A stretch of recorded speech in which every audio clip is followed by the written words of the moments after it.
Hello dear students, स्वागत है आप सभी का मिसाइल क्लासेस पर।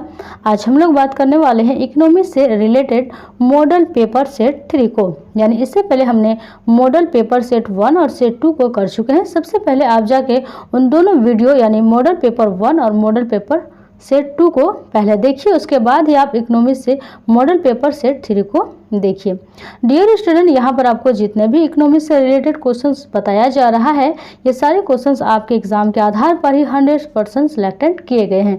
अगर आप पूरी ईमानदारी के साथ अपना 100% देकर पढ़ाई करते हैं तो आप एग्जाम में बहुत अच्छा मार्क्स ला सकते हैं। इसके लिए आप हमारे मिसाइल क्लासेस यूट्यूब चैनल पर भरोसा रखें और आप खुद पर भरोसा रखें और ईमानदारी के साथ पढ़िए और आगे बढ़ते रहिए। तो हम लोग बिना देर किए सेशन को शुरू करते हैं।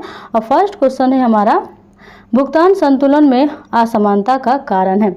राइट आंसर हो जाएगा ऑप्शन नंबर डी, इनमें से सभी, यानी प्राकृतिक कारण, आर्थिक कारण, राजनीतिक कारण, ऑप्शन नंबर डी। अगला प्रश्न है, व्यापार संतुलन का अर्थ होता है। तो राइट आंसर हो जाएगा ऑप्शन नंबर डी, वस्तुओं के आयात निर्यात में। अगला प्रश्न है हमारा, व्यापार क्षेत्र में कौन सी मदें शामिल होती है। तो राइट आंसर हो जाएगा हमारा ऑप्शन नंबर सी, दृश्य मदें शामिल होती है। अगला प्रश्न है, ऐसे व्यय जो सरकार के लिए किसी परिसंपत्ति का सृजन नहीं करते हैं, वो क्या है। राइट आंसर हो जाएगा हमारा ऑप्शन नंबर ए, राजस्व व्यय है।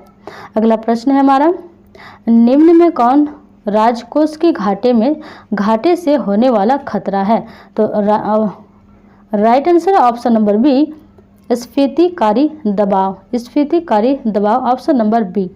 अगला प्रश्न है, आर्थिक समस्या उत्पन्न होने के प्रमुख कारण कौन है। राइट आंसर हो जाएगा ऑप्शन नंबर डी, इनमें से सभी, यानी असीमित आवश्यकताएं, दुर्लभ साधन, चुनाव की समस्या। अगला प्रश्न है हमारा, उत्पादन संभावना चक्र वक्र की निम्नलिखित में कौन प्रमुख विशेषता है। उत्पादन संभावना वक्र की निम्नलिखित में से कौन प्रमुख विशेषता है। राइट आंसर हो जाएगा ऑप्शन नंबर सी, ए और बी दोनों। चलते हैं अगले प्रश्न को। अगला प्रश्न है, उत्पादन संभावना वक्र का ढाल होता है।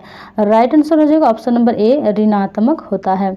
अगला प्रश्न है हमारा, किसने कहा अर्थशास्त्र कभी वास्तविक विज्ञान होता है और कभी आदर्श विज्ञान होता है। तो राइट आंसर हो जाएगा ऑप्शन नंबर ए, मार्शल ने कहा। अगला प्रश्न है हमारा, कृषि उत्पादकों के लिए न्यूनतम समर्थन मूल्य निम्न में से कौन है। राइट आंसर हो जाएगा ऑप्शन नंबर सी, ए और बी दोनों, यानी कीमत न्यूनतम सीमा और कीमत उच्चतम सीमा। अगला प्रश्न है, मौद्रिक लागत बराबर क्या है। राइट आंसर है ऑप्शन नंबर डी, स्पष्ट लागत प्लस अस्पष्ट लागत प्लस सामान्य लाभ। अगला प्रश्न है हमारा, किस बाजार में मांग की लोच इकाई से अधिक होती है। राइट आंसर हो जाएगा ऑप्शन नंबर ए, पूर्ण प्रतियोगिता, ऑप्शन नंबर ए। चलते हैं अगले प्रश्न की ओर। अगला प्रश्न है, निम्न अर्थशास्त्र में कौन कल्याणवादी विचारधारा के नहीं है। राइट आंसर हो जाएगा ऑप्शन नंबर ए, जे बी सी नहीं है विचारधारा के। अगला प्रश्न है, इच्छा की तीव्रता का फलन होती है, निम्न में कौन है। राइट आंसर हो जाएगा ऑप्शन नंबर ए, उपयोगिता। चलते हैं अगले प्रश्न की ओर। अगला प्रश्न है, उपयोगिता एक धारण है। तो राइट आंसर है ऑप्शन नंबर ए, मनोवैज्ञानिक। उपयोगिता एक धारण है तो किस प्रकार का, मनोवैज्ञानिक। अगला प्रश्न है, उपयोगिता की प्रमुख विशेषता है। तो उपयोगिता की प्रमुख विशेषता ऑप्शन नंबर डी, इनमें से सभी, सापेक्षिक, व्यक्तिपरक, अनुमानित, संतुष्टि। चलते हैं अगले प्रश्न की ओर। अगला प्रश्न है, एक वस्तु की सभी इकाइयों से प्राप्त होने वाली उपयोगिता के योग को क्या कहते हैं। राइट आंसर हो जाएगा ऑप्शन नंबर ए, कुल उपयोगिता कहते हैं। अगला प्रश्न है, किसी वस्तु में मानवीय आवश्यकताओं की पूर्ति करने की क्षमता को क्या कहते हैं। राइट आंसर है ऑप्शन नंबर बी, उपयोगिता कहते हैं। चलते हैं अगले प्रश्न की ओर। अगला प्रश्न है, उत्पादन फलन में उत्पाद किसका फलन है। राइट आंसर है ऑप्शन नंबर सी, उत्पत्ति के साधनों का फलन है। अगला प्रश्न है, उत्पत्ति हास्य नियम लागू होने का प्रमुख कारण कौन सा है। तो राइट आंसर हो जाएगा ऑप्शन नंबर सी, ए और बी दोनों, यानी साधनों की सीमितता, साधनों का अपूर्ण स्थानापन्न होना।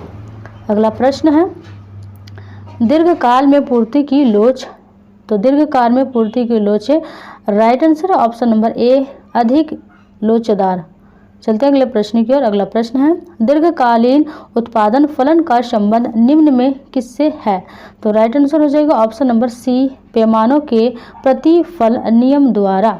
चलते हैं अगले प्रश्न की ओर। अगला प्रश्न है, अल्पकालीन उत्पादन की दशा में एक विवेकशील उत्पादक किस अवस्था तक उत्पादन करना पसंद करेगा? राइट आंसर है ऑप्शन नंबर बी, द्वितीय अवस्था में।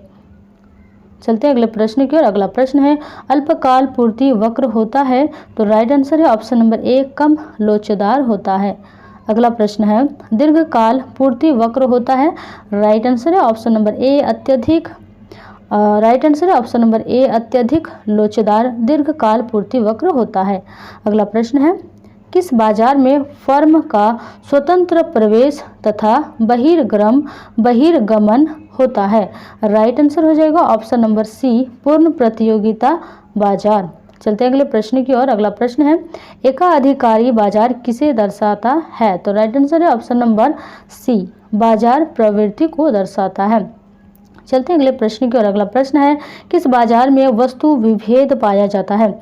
राइट आंसर है ऑप्शन नंबर डी, एकाधिकार प्रतियोगिता में वस्तु विभेद पाया जाता है। अगला प्रश्न है, जीएनपी यानी एमपी बराबर क्या होता है? तो राइट आंसर हो जाएगा option number B, GDP MP plus विदेशों से शुद्ध साधन आय। अगला प्रश्न है हमारा, क्या सत्य है? तो क्या सत्य है? राइट आंसर हो जाएगा ऑप्शन नंबर सी, एनएनपी बराबर जीएनपी माइनस घिसावट। अगला प्रश्न है हमारा, विदेशों से युद्ध साधन आय हो सकती है? तो क्या हो सकती है? राइट आंसर है ऑप्शन नंबर सी, ए और बी दोनों यानी धनात्मक और ऋणात्मक। अगला प्रश्न है, एक वर्ष की अवधि में उत्पादित अंतिम वस्तुओं और सेवाओं का बाजार मूल्य प्लस विदेशों से प्राप्त शुद्ध साधन आय माइनस घिसावट या पूंजी उपभोग है। तो राइट आंसर है ऑप्शन नंबर ए, एनएनपी और एमपी। चलते हैं अगले प्रश्न की ओर। अगला प्रश्न है, रोजगार सिद्धांत का संबंध है? राइट आंसर हो जाएगा ऑप्शन नंबर सी, व्यष्टि अर्थशास्त्र से संबंधित है रोजगार सिद्धांत। अगला प्रश्न है, स्फीतिक अंतराल को ठीक करने के लिए प्रमुख मौद्रिक उपाय कौन से है? राइट आंसर है ऑप्शन नंबर डी, इनमें से सभी। बैंक दर में वृद्धि, खुले बाजार में प्रतिभूतियों बेचना, नगद कोष अनुपात में वृद्धि। अगला प्रश्न है, अर्थशास्त्र में आर्थिक अस्थिरता को व्यक्त करती है? तो राइट आंसर हो जाएगा ऑप्शन नंबर सी, ए और बी दोनों यानी न्यून मांग और अतिरिक्त मांग। अगला प्रश्न है, निम्नलिखित में से कौन प्रत्यक्ष कर के उदाहरण है? राइट आंसर है ऑप्शन नंबर डी, इनमें से सभी प्रत्यक्ष कर के उदाहरण है यानी आयकर, उपहार कर और संपत्ति कर। अगला प्रश्न है, निम्नलिखित में अप्रत्यक्ष कर कौन है? तो कौन है अप्रत्यक्ष कर? राइट आंसर हो जाएगा हमारा ऑप्शन नंबर डी, इनमें से सभी यानी कि उत्पादन कर और मनोरंजन कर। अगला प्रश्न है हमारा, न्यून मांग को ठीक करने के अन्य उपायों में निम्न में कौन है? राइट आंसर है ऑप्शन नंबर डी, इनमें से सभी आयात माइनस निर्यात नीति, समर्थन मूल्य नीति और मजदूरी नीति। अगला प्रश्न है, मुद्रा के कार्य में शामिल है? राइट आंसर है हमारा ऑप्शन नंबर डी, इनमें से सभी। मूल्य निर्धारण करना, विनिमय का माध्यम प्रस्तुत करना और मूल्य संचित करना। अगला प्रश्न है, मुद्रा के प्रमुख कार्य है? तो राइट आंसर हो जाएगा हमारा ऑप्शन नंबर डी, इनमें से सभी। ये प्रश्न हमारा रिपीट हो चुका है। अगला प्रश्न है, शाखा नियंत्रण के प्रमुख उद्देश्य निम्नलिखित में से कौन है? राइट आंसर है ऑप्शन नंबर डी, इनमें से सभी। कीमत स्थिरता स्थापित करना, विदेशी विनिमय दर में स्थिरता लाना, उत्पादन एवं रोजगार वृद्धि के उपाय करना। Option number D. अगला प्रश्न है हमारा, निम्नलिखित में से कौन सा कथन सही है? राइट आंसर हो जाएगा ऑप्शन नंबर डी, इनमें से सभी हमारा सही है। चलते अगले प्रश्न की ओर। अगला प्रश्न है, निम्नलिखित में से कौन सा शाखा नियंत्रण का परिणामात्मक उपाय नहीं है? राइट आंसर हो जाएगा हमारा ऑप्शन नंबर बी, नैतिक दबाव शाखा नियंत्रण का परिणामात्मक उपाय नहीं है। अगला प्रश्न है, पूंजी प्राप्तियों के प्रमुख घटक है? राइट आंसर हो जाएगा ऑप्शन नंबर डी, इनमें से सभी यानी ऋणों की वसूली, ऋण एवं उधार, सार्वजनिक उद्योगों के अंशपत्रों का विनिवेश। अगला प्रश्न है हमारा, पूर्ति के विस्तार का अर्थ है। पूर्ति के विस्तार का क्या अर्थ है? राइट आंसर हो जाएगा ऑप्शन नंबर सी, ए और बी दोनों। अगला प्रश्न है हमारा, पूर्ति वक्र पर संचलन है। राइट आंसर हो जाएगा हमारा ऑप्शन नंबर ए, कीमत परिवर्तन के कारण होता है। यानी पूर्ति वक्र पर संचलन कीमत परिवर्तन के कारण होता है। अगला प्रश्न है हमारा, किस बाजार में वस्तु की कीमत उत्पादन के सभी स्तर पर सदैव स्थिर होती है? राइट आंसर है ऑप्शन नंबर बी, पूर्ण प्रतियोगिता। अगला प्रश्न है, दीर्घकाल में मांग एवं पूर्ति शक्तियों द्वारा निर्धारित कीमत है। तो राइट आंसर हो जाएगा ऑप्शन नंबर सी, संतुलन कीमत है। दीर्घकाल में मांग एवं पूर्ति शक्तियों द्वारा निर्धारित कीमत संतुलन कीमत है। अगला प्रश्न है, विकासात्मक व्यय के अंतर्गत निम्न में कौन से आते हैं? राइट आंसर हो जाएगा ऑप्शन नंबर डी, इनमें से सभी, यानी शिक्षा, स्वास्थ्य और सामाजिक कल्याण। अगला प्रश्न है, गैर विकासात्मक व्यय के अंतर्गत निम्न में कौन आते हैं? तो राइट आंसर हो जाएगा ऑप्शन नंबर डी, इनमें से सभी, यानी पुलिस, कानून तथा व्यवस्था, वृद्धावस्था पेंशन, ये सारी गैर विकासात्मक व्यय के अंतर्गत आती है। अगला प्रश्न है, प्राथमिक घाटा बराबर क्या होता है? Right answer option number A, राजकोषीय। ऑप्शन नंबर ए, राजकोषीय घाटा माइनस ब्याज भुगतान प्राथमिक घाटा के अंतर्गत आता है। चलते हैं अगले प्रश्न पर। अगला प्रश्न है, निम्नलिखित में से कौन अप्रत्यक्ष कर है? राइट आंसर है ऑप्शन नंबर डी, इनमें से सभी, यानी उत्पाद शुल्क, सीमा शुल्क और बिक्री कर। अगला प्रश्न है, निम्न में से कौन सरकार द्वारा उधार लेने के कारण की ओर ध्यान आकर्षित करता है? राइट आंसर है ऑप्शन नंबर सी, राजस्व घाटा। अगला प्रश्न है हमारा, निम्न में से कौन प्राथमिक घाटे की सही माप है? प्राथमिक घाटे का सही माप क्या है? राइट आंसर हो जाएगा हमारा ऑप्शन नंबर सी, राजकोषीय घाटा माइनस ब्याज का भुगतान। अगला प्रश्न है, बजट निम्न में से कौन सा शब्द है? राइट आंसर हो जाएगा ऑप्शन नंबर सी, फ्रेंच शब्द है।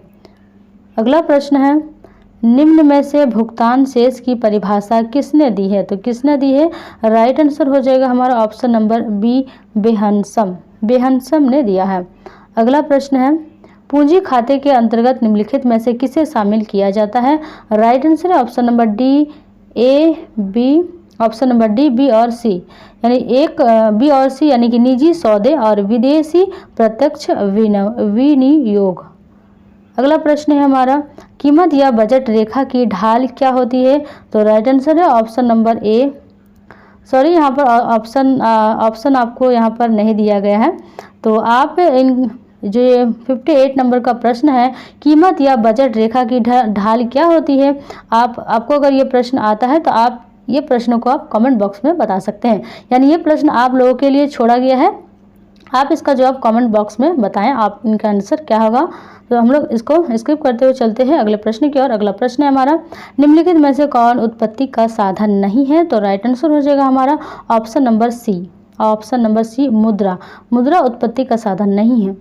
अगला प्रश्न है हमारा, निम्नलिखित में से कौन कल्याणवादी विचारधारा के नहीं है? राइट आंसर हो जाएगा हमारा ऑप्शन नंबर ए, जे, बी से, यानी ये भी प्रश्न हमारा रिपीट हो चुका है। अगला प्रश्न है, अर्थशास्त्र विज्ञान एवं कला दोनों है, किसने कहा था? तो राइट आंसर हो जाएगा हमारा ऑप्शन नंबर ए, मार्शल ने कहा था कि अर्थशास्त्र विज्ञान और कला दोनों है। अगला प्रश्न है, अर्थशास्त्र यथार्थवादी विज्ञान या आदर्शवादी विज्ञान दोनों है, किसने कहा था? राइट आंसर हो जाएगा ऑप्शन नंबर ए, मार्शल ने कहा था। यही प्रश्न है, लेकिन आपको जो शब्द है वो आगे पीछे करके घुमा के प्रश्न पूछा गया है। तो आप सभी प्रश्नों को ध्यान से देखिए और ईमानदारी के साथ पढ़िए। अगला प्रश्न है, तटस्थ वक्र का झुकाव होता है। राइट आंसर है ऑप्शन नंबर सी, ए और बी दोनों, यानी बाएं से दाएं और दाएं से बाएं। अगला प्रश्न है, उपयोगिता की माप की जा सकती है, किस प्रकार से? तो राइट आंसर हो जाएगा ऑप्शन नंबर ए, मुद्रा के रूप में उपयोगिता की माप की जा सकती है।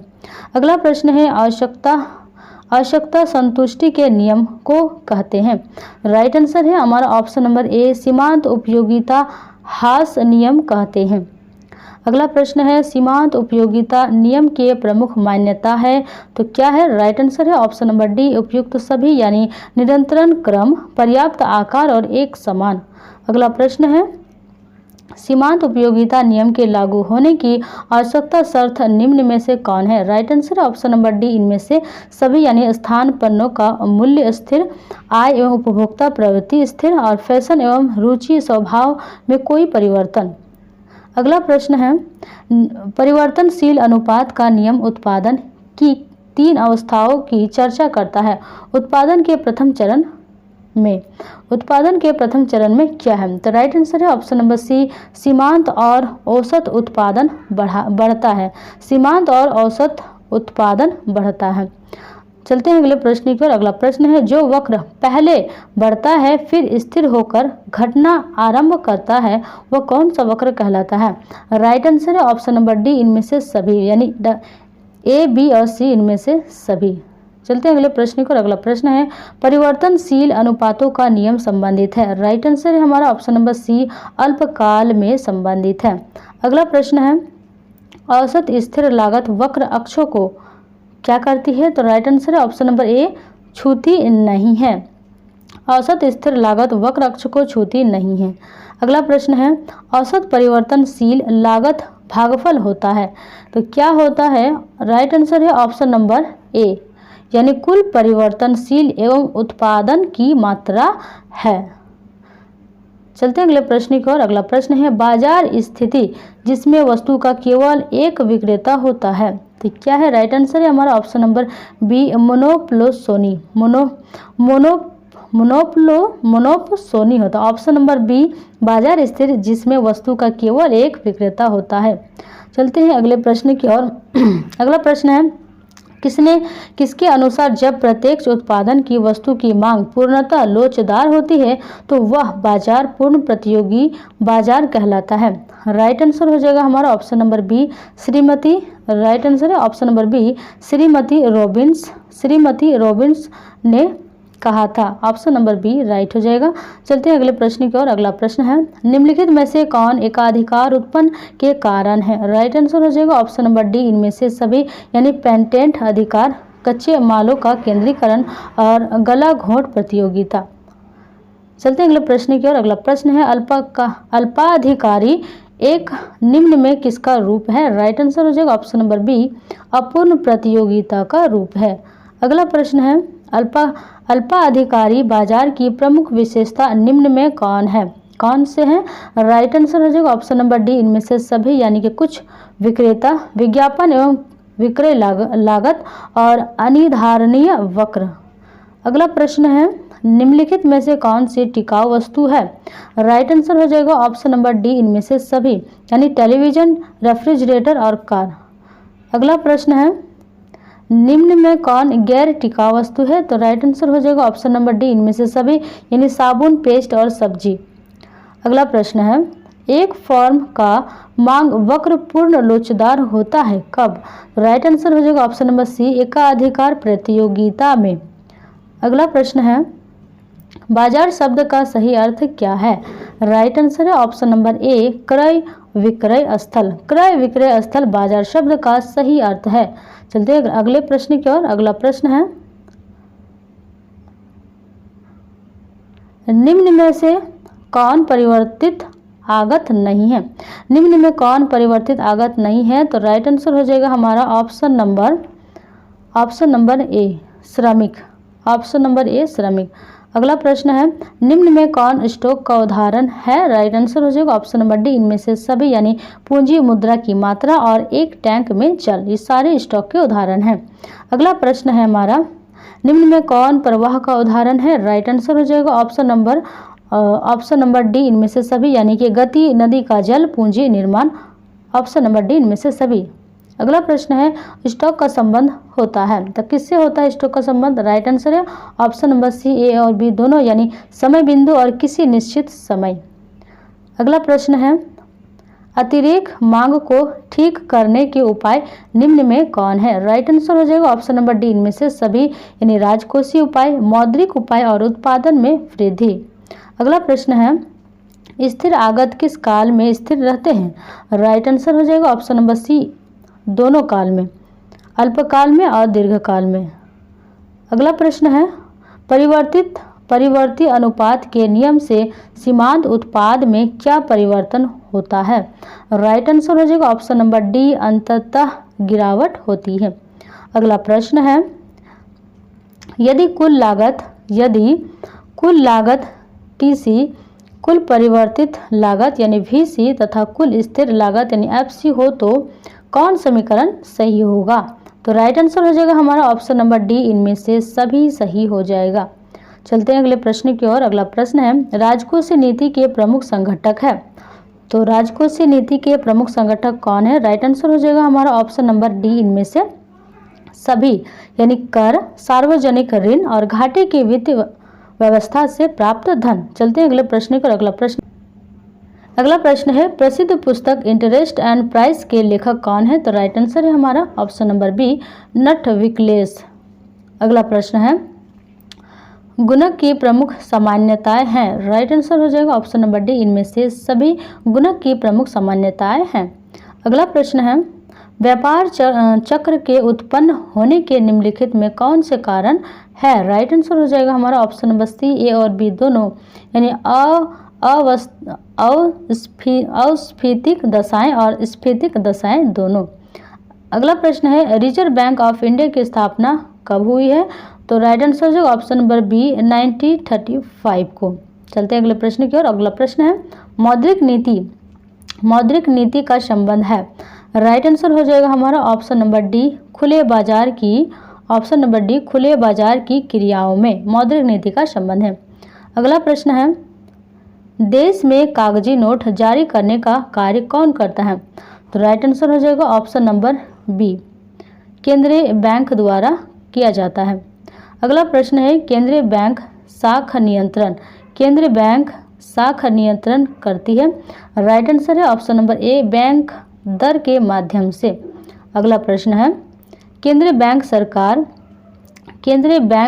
सरकार की आर्थिक परामर्शदाता के रूप में कौन सा काम करता है? राइट आंसर हो जाएगा ऑप्शन नंबर डी, इनमें से सभी, आर्थिक नीतियों के रूप में, अवमूल्यन के रूप में और व्यापार नीति के रूप में। अगला प्रश्न है, निम्न में से कौन सा व्यय एक पुल के निर्माण में होता है? राइट आंसर हो जाएगा ऑप्शन नंबर ए, पूंजीगत व्यय। अगला प्रश्न है, विकासशील राष्ट्र के लिए कौन सा बजट सबसे उपयुक्त होता है? तो राइट आंसर हो जाएगा हमारा ऑप्शन नंबर ए, घाटे का बजट ऑप्शन नंबर ए, विकासशील राष्ट्र के लिए बजट सबसे उपयुक्त होता है, तो घाटे का बजट। डियर स्टूडेंट, आज के लिए इतना ही, मिलते हैं हम लोग नेक्स्ट वीडियो में। तब तक के लिए आप बहुत अच्छे से और बहुत ही लगन के साथ पढ़ाई करें ताकि आप एग्ज़ाम में बहुत अच्छे से मार्क्स ला सकें और हमारे मिशन क्लासेस यूट्यूब चैनल पर भरोसा रखें।